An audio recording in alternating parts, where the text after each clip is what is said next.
millions of people across the United Kingdom and beyond are preparing to celebrate the coronation of King Charles III, a symbolic ceremony combining a religious service and pageantry. It is being held at Westminster Abbey at around 1100 hours British Standard Time in a short while from now. What you are seeing on your screens is the choir at Westminster Abbey playing right now. This as the arrival of overseas dignitaries, elected officials, foreign royals and members of the British royal family at Westminster Abbey is currently on. Guests are trickling in at Westminster Abbey as we speak for the ceremony that will begin in a short while from now. In less than an hour from now, in fact, Charles and Camilla will begin their journey from Buckingham Palace to the Abbey, travelling in a horse-drawn Diamond Jubilee state coach. Before I give you the details of what is there in the ceremony, let's in fact listen in to what's happening at Westminster Abbey.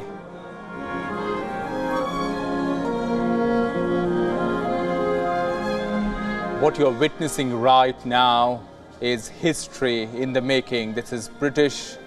In Britain, this is the biggest ceremonial event in 7 decades. In just about 50 minutes from now, Charles and Camilla will begin their journey from Buckingham Palace to the Abbey. They will be accompanied by members of the King's bodyguard, the household cavalry. The King's procession will travel down the Mall, the avenue leading from Buckingham Palace to Trafalgar Square and then down Whitehall before arriving at Westminster Abbey. All that action is going to begin. For the moment, let's tell you the celebrations have kicked off. People have gathered, lined up the streets along that royal procession route to witness the King and Queen consort. Guests have started arriving at Westminster Abbey where that ceremony will take place.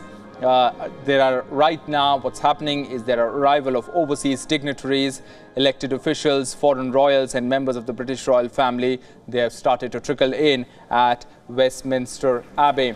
So Charles will become the oldest British monarch to have the 360-year-old St. Edward's crown placed on his head. The ceremony will be watched by about 100 heads of state and dignitaries, including US First Lady Jill Biden. She'll be part of that ceremony, witnessing that ceremony at Westminster Abbey. You can see there people arriving in there, including the bishops arriving for that ceremony that's going to begin at Westminster Abbey in a short while from now.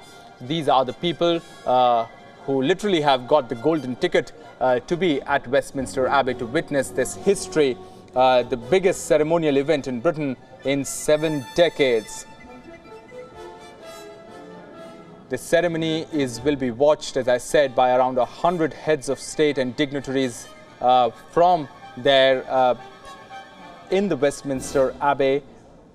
But there are thousands that have lined up the streets and millions watching it at home and across the globe. You can see dignitaries arriving there at Westminster Abbey. All right, as we stay on these pictures, let's go across to our guest joining us today, Nicholas Nugent, senior journalist and former BBC editor, joining us at the moment. Thanks very much, sir, for speaking to us at this historic day. It's really history in the making. Talk to us through what we are witnessing today and the significance of it.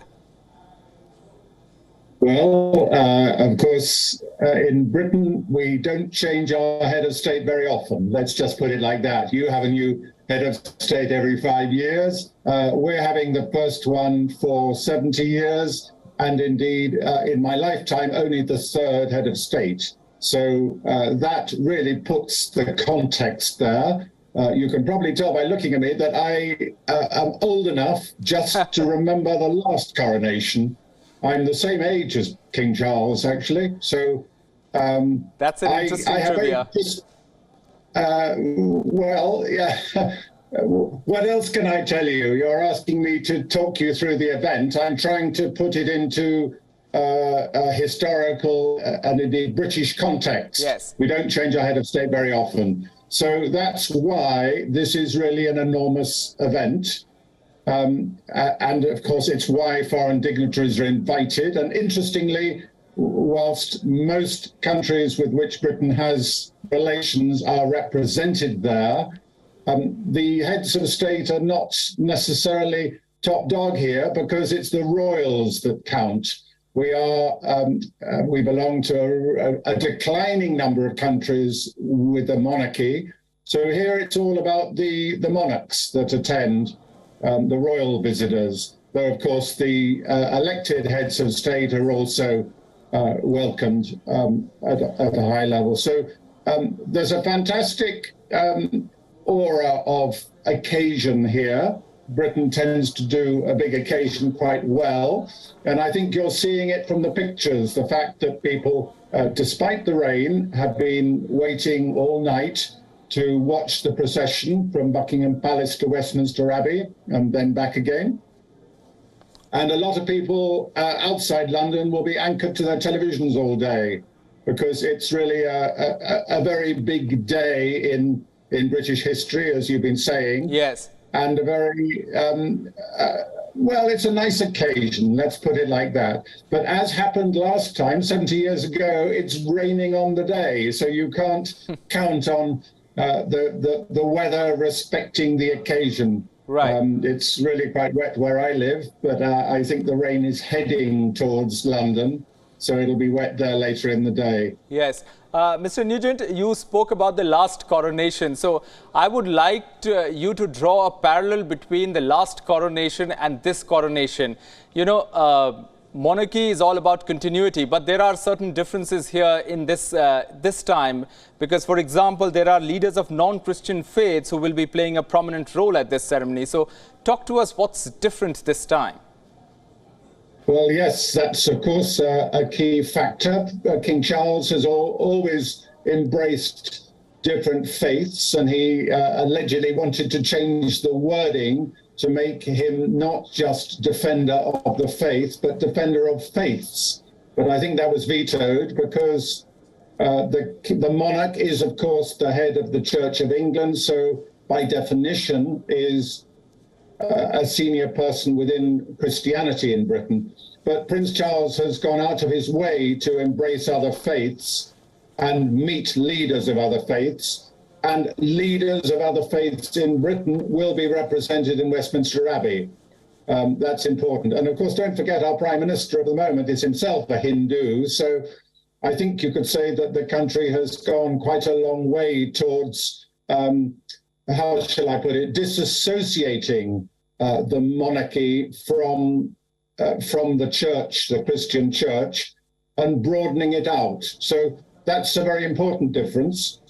You've asked me to draw parallels with or differences from the 1953 coronation. Yes. And the biggest one in my mind, remember I was only very small at that time, but not very many people had television in 1953.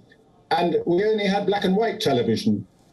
Now, I remember my grandparents bought a television for the coronation. So that tells you something about the fact that people didn't, as a practice, have television. Television was very new in those days.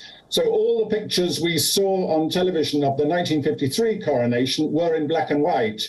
And if you're now seeing colourful pictures, they were captured by for the cinema. They were not shown on television. We just didn't have colour television. So I think what strikes me is how colourful the whole ceremony is. Seeing the guardsmen in their bright red, seeing all the flags down the mall in their full colours. And when the state carriage comes out, you will see the gold colour there. So none of that was accessible to most people, not just in Britain, but around the world in the days of black and white television in 1953. So we're really seeing how colourful this occasion is and how brightly dressed everyone is. It really is a big contrast. I'm quite sure that most of the audience only know colour television. So just try and imagine yourself in a black and white world, which is how it was in the 1950s. All right. Interesting, Mr. Nugent. Stay with us. I want to explore more about the personality of the king and the interests that he has with you.